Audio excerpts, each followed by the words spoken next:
Next lecture will be on management of gestational diabetes mellitus by Professor Jaggi Shalini from India.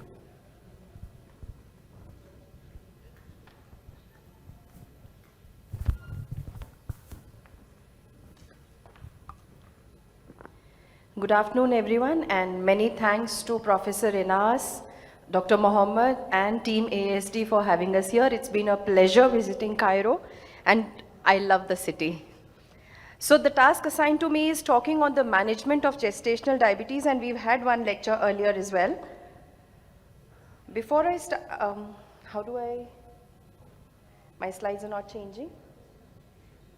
So the whole idea of discussing hyperglycemia in pregnancy is because you need to focus not only on the mother, but the baby as well.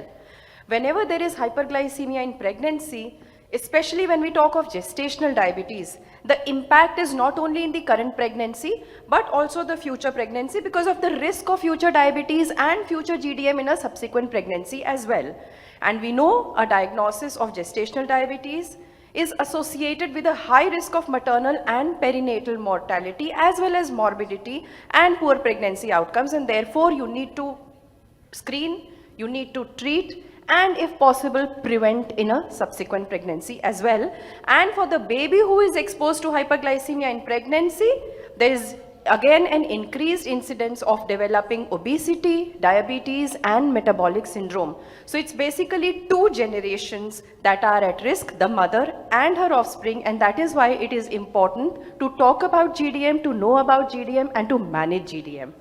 Now, when it comes to managing hyperglycemia in pregnancy, the goal is not only to improve the perinatal outcomes, like I said, in the current pregnancy, but also to prevent the long-term maternal and fetal effects. So these are famous words from Lois Jovanovic, the lady who has done pioneering work in hyperglycemia in pregnancy, wherein she says that if glycemic control can be maximized to an extent that the fetus no longer recognizes that the mother has diabetes, then the treatment of mother during pregnancy may become the first step in preventing obesity and diabetes in the offspring, because we know that if a child is exposed to hyperglycemia in pregnancy, this baby again goes on to develop diabetes, metabolic syndrome, obesity in the future. So how do you manage hyperglycemia in pregnancy? Of course, medical nutrition therapy, exercise, and psychological support have a very important role before we move on to pharmacotherapy. Now, psychological support is important because pregnancy means everybody is happy. The mother is happy, the family is happy because there's a baby coming in the family, and you burst the bubble when you say, oh, you've got diabetes, you've got gestational diabetes. So this is somewhere you need to explain the situation to the lady, reassure her that things can be managed, and of course, educate her on what needs to be done. Now, cornerstone of GDM management is lifestyle and medical nutrition therapy. Almost 70 to 85% of mild GDM cases can be managed by these both. And basically what we need to do is tell her on what to eat, which comes as part of the MNT, physical activity, weight management, along with glucose monitoring. But as pregnancy progresses, we know that glucose intolerance is going to worsen because of the diabetogenic stress of the hormones that come into play, and therefore patients may eventually need pharmacotherapy. So I am going to talk about pharmacotherapy essentially, and this is where comes the multi-million-dollar question of oral drugs versus insulin. Now, when you talk of oral drugs, what exactly are we expecting? One of the two options, either a drug that cannot cross the placenta, or a drug that even if it crosses placenta, does not cause fetal hypoglycemia, hyperinsulinemia, or teratogenicity. So no fetal harm is what we want. Let us look at the drugs that we have. Sulfonylureas, well, glibenclamide has been used, but we know that concentrations in umbilical cord blood were almost 50 to 70% of maternal levels. So yes, sulfonylureas cross placenta.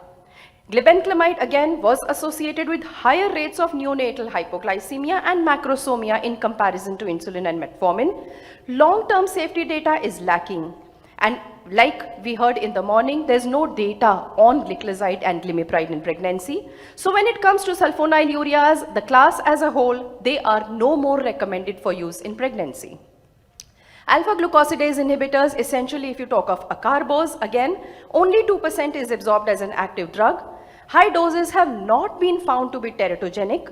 There are one or two studies that have come out recently talking about acarbose as a potential drug to be used in pregnancy. There was just one randomized control trial prior to this. Outcomes essentially were quite safe.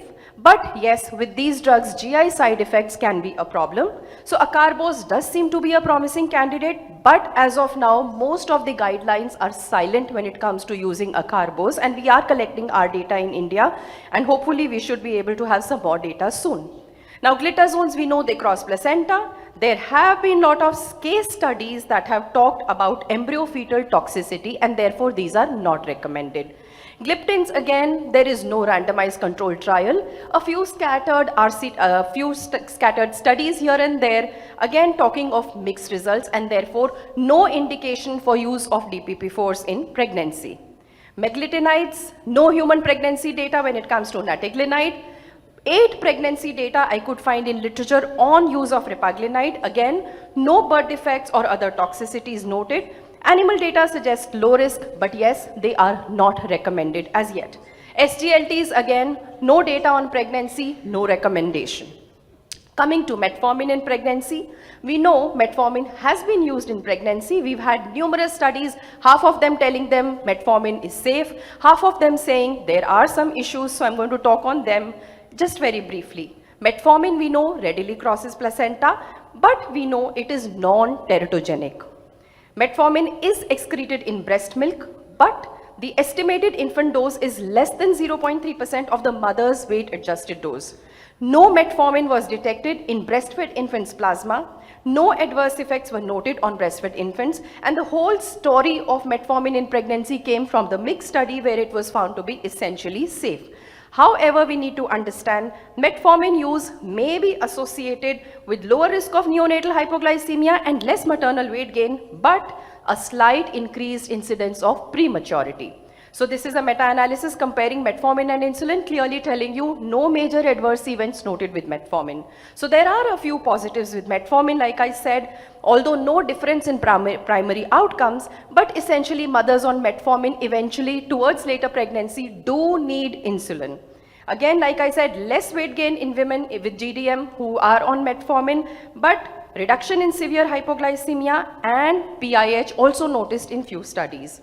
Metformin did fare better than insulin when it comes to weight gain in pregnancy, but we need to understand that there are some things you need to look for. Most of the studies clearly showing an increased incidence of preterm births in ladies who were given metformin. Again, when these children were followed up, children who were exposed to metformin in GDM in pregnancy, at 18 months, they were heavier and taller. At 2 years follow-up, they had larger skin fold, which means mid-upper arm circumference, subscapular and bicep skin fold. By 9 years, they had larger waist circumferences, more BMI, more tricep skin fold. And again, a few studies later on also show that these children tend to get obese. So this is the MITI trial, which has been discussed, clearly showing that essentially no major harm with metformin when used in pregnancy in women with type 2 diabetes, but small for gestational age was again something that we need to watch out for. This is the MITI kids follow-up. These were the children in the MITI study born after an exposure to metformin, clearly showing that at 24 months, the BMI Z-scores were essentially similar, but the trajectory of growth in the male offspring, they tended to be a little more obese, a little going towards adiposity. So what are the recommendations on metformin? If you look at the ADA, again, insulin is the gold standard. It is the preferred medication. Metformin and glyburide should not be used as first-line agents because we know they cross placenta and go to the fetus. We don't really know what exactly happens, but the fetus tends to be a little more obese, a little more adipose, so we need to watch out for. So no evidence-based. Even in PCOS pregnancies, you know, we say that maybe it avoids conversion to GDM, maybe it prevents spontaneous abortions, but a lot of studies have shown that it does not really fare well even in PCOS women. So the ADA clearly says that even in a woman with PCOS, if metformin is being used, you need to stop it beyond the first trimester.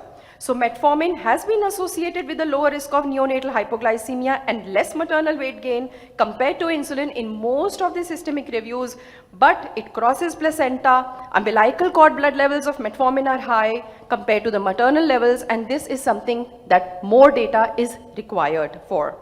So metformin was considered first line by various authorities. However, if you talk about today, most of the guidelines recommend use of metformin only in settings where insulin administration may have either logistic or compliance issues. So if you look at the ADA statement on metformin, there's a clause on restricted use of metformin. Some women with GDM who need pharmacotherapy but have limitations. It could be cost, it could be language barrier, it could be comprehension, or even cultural influences where they are not willing to accept insulin or not intelligent enough to use insulin. Maybe there, metformin may be used as an alternative because it's simple to administer, an oral agent, but you need to warn the patient on the risks and need for more long-term safety data in the offspring. However, where should you not use metformin? Very important is when there is some kind of growth restriction or acidosis in the setting of placental insufficiency, metformin should not be used, especially in women with hypertension, preeclampsia, or women where there is a risk of IUGR. Even in India, the DIPSI guidelines, they clearly say if a woman is not willing or cannot take insulin for whatever reasons, metformin may be used. You can start with maybe 500 milligrams twice daily, going to a maximum tolerated dose of about 2 grams per day. But still, if she is not controlled, of course, you do not have an option but to advise insulin. A number of studies that have compared metformin versus insulin versus other oral agents, clearly giving out exactly the same reasons. Now, most patients, like I said, eventually do need insulin, and you can see a number of studies there. So what are the factors which really tell you that this is where you need to start insulin? Of course, if she is not controlled, which means the fasting is more than 110 or a post-meal 2 hours is more than 140. Or if you've picked up GDM in early pregnancy, which means less than 20 weeks, a woman who's already got a past history of GDM in the earlier pregnancy, somebody where the age at diagnosis is more. Like we said, most of the women tend to get pregnant at later ages today. Somebody who's got a high baseline A1C, do not waste time with drugs, put her on insulin so that you can immediately get good glycemic control. Again, somebody who's obese, elevated BMI, or pregnancy weight gain, gestational weight gain, which is going beyond 20 kilograms. Again, somebody where there's GI intolerance to metformin, or there is an increased risk of congenital anomalies, hydramnios, maternal fetal distress. These are clear indications for insulin where you should not waste time with oral drugs at all. So like I said, insulin is a preferred agent for management of diabetes in pregnancy, but then insulin therapy needs to be individualized. You can use multiple daily shots of insulin, or if she can afford an insulin pump is also a good strategy, though none of them have been found to be superior. The whole idea is good glycemic control, tight control. That means a fasting less than 92 and a 2-hour less than 120. That should be the target. If she is able to achieve that with metformin, well and good. Otherwise, insulin has to be the gold standard there. Of course, when it comes to true gestational diabetes, what we see is postprandial hyperglycemia. Their fastings may still be right. So there, simply a bolus shot is good enough. Of course, when the fasting is above target, that is where you need to add a basal shot. All human insulins, regular NPH, are found to be safe. When it comes to analogs, we know data with Lispro and Espart clearly tells us they are safe. When it comes to the basal, again, Levemir, the detamir insulin has been found safe, and now we have data even with Degludec and Glargine. They have been found to be safe in pregnancies. Of course, analogs are faster, predictable, and less hypos, and therefore, if your patient can afford or if it is available, analogs can be preferred. This was our own data on Glargine in pregnancy, which we published, and then this was another data on U300 Glargine in pregnancy, clearly telling how it is safe. Choice of insulin regime depends on the patient profile and the glycemic profile of the patient. These are very own Indian guidelines. This is what we follow in India, the DIPSI guidelines. Dr. Rajiv Chawla and I happen to be the authors and governing council members of DIPSI, where we've spelled out everything on how we do things in India. So clearly MNT, Insulin or metformin in limited situations is the indication, like I said, but if she is not on control, if she is beyond targets, insulin needs to be started. So to conclude, hyperglycemia in pregnancy or gestational diabetes is associated with an increased risk of maternal as well as fetal complications. Guidelines, whichever part of the world you may be in, ultimately talk of an optimized glycemic control to prevent the risk of maternal-fetal complications and improve outcomes. Guidelines recommend targeting a fasting less than 95, preferably a 92, and a 2-hour postprandial less than 120 for optimum control all through pregnancy. This is where insulin remains the gold standard for management in all these patients who need pharmacotherapy. However, metformin may be used with caution in specific situations that I described, where insulin is either not acceptable or possible, and we need more long-term data to finally have the final verdict. Thank you so much.